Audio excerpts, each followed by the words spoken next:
एक समय की बात है। चंद्रपुर गांव के पुराने शमशान के पास दो बदमाश बैठे देसी शराब पी रहे थे। पहले का नाम था अमन और दूसरा था विक्रम। कई हफ्तों से किस्मत साथ नहीं दे रही। जेब खाली है, पेट भी। विक्रम कड़वी हंसी हंसते हुए बोला, मेरी हालत भी तेरी जैसी ही है, लेकिन डर मत, नवरात्र आने वाली है। पूरा गांव मेला देखने जाएगा, तब मौका ही मौका होगा।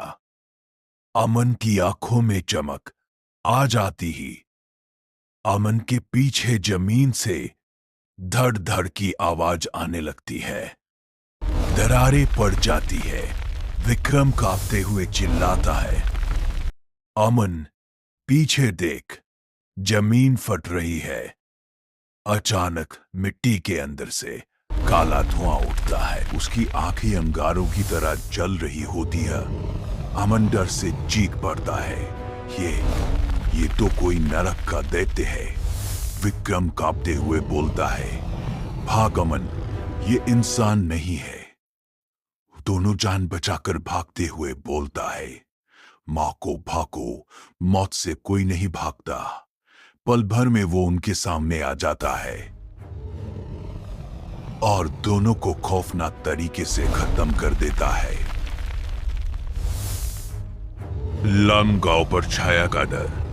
उस रात के बाद वो 9 सिर वाला राक्षस हर कुछ दिनों में गांव में आने लगा। लोग गायब होने लगा। गांव में सन्नाटा और डर फैल गया। गांव का बुजुर्ग हरिनाथ सबको इकट्ठा करके बोला, हमें मुखिया जी से मिलना होगा। अकेले डर से कुछ नहीं होगा। गांव वाले बूढ़े मुखिया माधव लाल के पास पहुंचते हैं।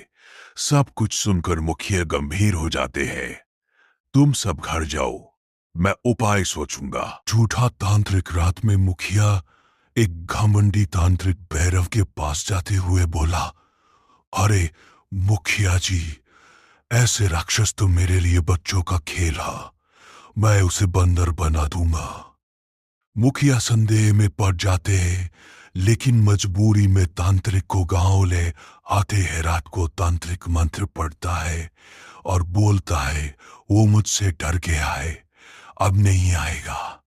राक्षस सामने आ खड़ा होता। हो वाले भाग जाते।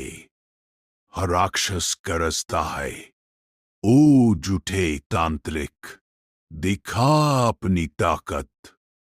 ये सब मुखिया की गलती है। राक्षस हंसता है, डरपोक, मैं तुझे ही खाऊंगा।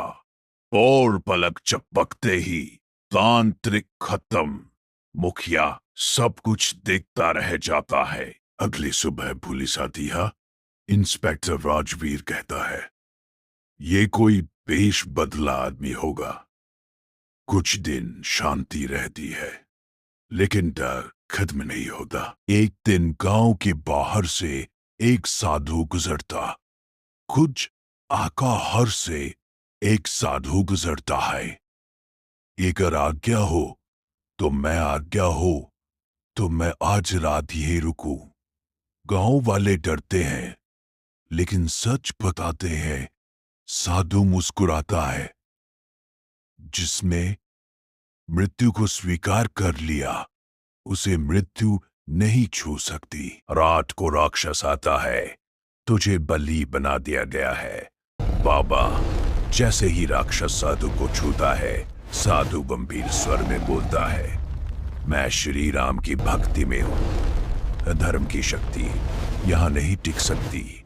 राक्षस चीखता है और जलकर भस्म हो जाता है, और जलकर भस्म हो जाता है, और अगले ही पल गायब हो जाता है। बाबा, आपने मुझे इस शाप से मुक्त कर दिया। साधु मुस्कुराता है और अगले ही पल गायब हो